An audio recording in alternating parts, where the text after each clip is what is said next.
अस्सलाम वालेकुम, कैसे हैं आप सब लोग। आर्टिकल 370 आज के दिन उसकी रेवोकेशन हुई थी। बीजेपी की गवर्नमेंट ने, नरेंद्र मोदी ने उसको कश्मीर का स्पेशल स्टेटस था उसको ख़त्म कर दिया था। ये एक गैर आइनी इकदाम था।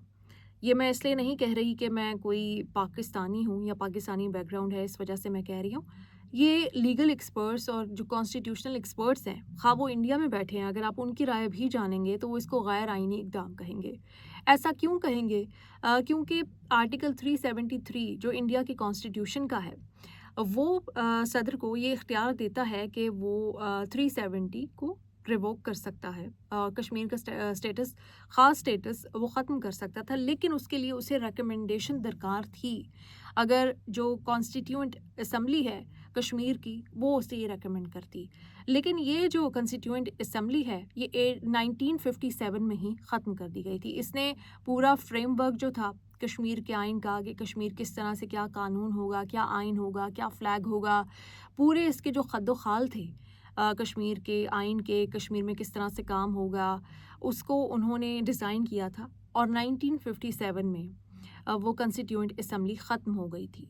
इसका मतलब ये है कि उसने जो भी रिकमेंडेशन दी थी, या उसके जो भी फ़ैसले थे, वो अब बाइंडिंग है, वो अब फ़ॉरएवर है, उनको तब्दील नहीं किया जा सकता।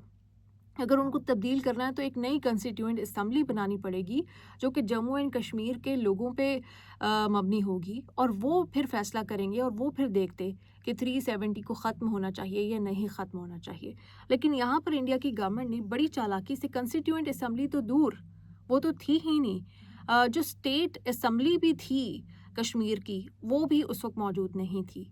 मतलब कश्मीर के लोगों की मर्ज़ी के बगैर ये इतना बड़ा फ़ैसला हो ही नहीं सकता था, और यहाँ पर नरेंद्र मोदी ने और बीजेपी की गवर्नमेंट ने ये फ़ैसला किया। उन्होंने वो स्टेट असम्बली भी 2018 में डिसॉल्व हो चुकी थी। अब एक शख्स था जो कि कश्मीर को अपनी तरफ से रिप्रेजेंट कर रहा था, और वो था governor of Jammu and Kashmir. और वो गवर्नर को किसने तैनात किया था? वो गवर्नर को सेंटर ने तैनात किया था, उसको विफाक ने तैनात किया था, उसको बीजेपी की गवर्नमेंट ने तैनात किया। तो उसके मुंह से जो अप्रूवल आ रही थी, जो गवर्नर जम्मू एंड कश्मीर का अप्रूवल दे रहा था स्टेट को, सेंटर को ये फैसला करने के लिए, वो कोई मायने नहीं रखती, उसका कोई लीगल स्टेटस नहीं है, क्योंकि क्योंकि वो जम्मू एंड कश्मीर के लोगों को लीगली, मॉरली, डेमोक्रेटिकली रिप्रेजेंट नहीं कर रहा था।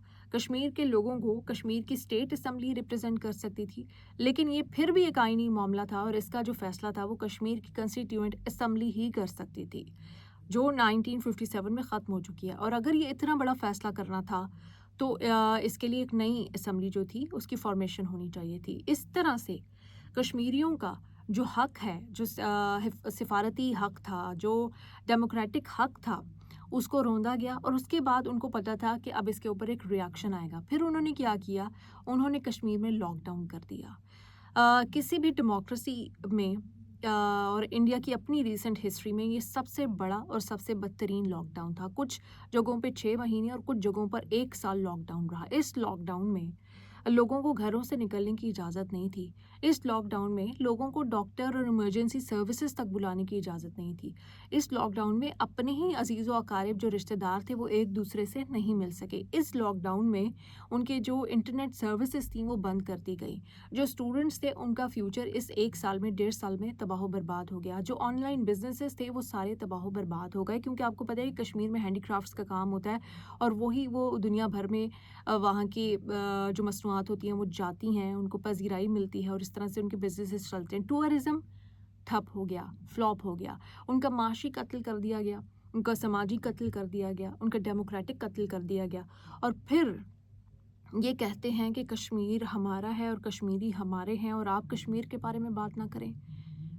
चलें, एज़ अ पाकिस्तानी मैं कश्मीर के बारे में बात नहीं करती, but as a human being मैं कश्मीर के बारे में बात करती रहूँगी, और कश्मीर के बारे में बात करने से कोई भी हमें रोक नहीं सकता। किस तरह से उनकी जो उमंगें थीं, उनकी जो कॉन्स्टिट्यूशनल राइट्स थे, उनको लिए गए, और ये एक माज़ी की बात है, और आज तक भी कश्मीरियों के दिल पे वो ज़ख़म जो है वो मौजूद है, और उसको रिज़ॉल्व नहीं किया गया, उसकी हीलिंग नहीं की गई। कोई उनके दुख के लिए कोई उनसे मदावा करने नहीं गया। बच्चों के ऊपर पैलेट गन्स का इस्तेमाल किया गया। यूनाइटेड नेशंस की रिपोर्ट्स इसके ऊपर मौजूद हैं। اور ہیومن رائٹس واچ کی رپورٹس اس کے اوپر موجود ہیں، جنہوں نے پھر یورپین پارلیمنٹ سے لے کر برٹش پارلیمنٹ تک ہر جگہ آواز اٹھی کہ وہاں پر کس طرح سے ہیومن رائٹس وائلیشنز کی جا رہی ہیں. جو بولنے کی کوشش کرتا تھا اس کو مار دیا جاتا تھا، اس کو اٹھا لیا جاتا تھا، ان کے گھر والوں کو تباہ و برباد کر دیا جاتا تھا. خواتین کے ساتھ جو ہوا وہ بھی سب کے سامنے کس طرح سے ان کی آبرو ریزی وہاں پر ہوتی رہی. چھوٹے چھوٹے بچے جو ہیں وہ اندھے بلائنڈ ہو گئے جب پیلٹ گنز کا وہاں پر استعمال ہوا. یہ وہ تمام مناظر ہیں جو دنیا نے وٹنس کیے ہیں. تو آج کشمیری اتنے جو انڈینس ہیں وہ اتنے معصوم نہ بنیں کہ کشمیر جو ہے وہ ہمارا حصہ ہے اور آپ کشمیر پہ بات نہ کریں اور ہم تو کشمیریوں کے ساتھ بہت اچھے ہیں. آپ کشمیریوں کے ساتھ اتنے اچھے ہیں کہ زبیر بھٹ نامی ایک نوجوان پچھلے دنوں جو جنگ کی صورتحال بنی پاکستان اور انڈیا کے درمیان، اسے مار دیا گیا.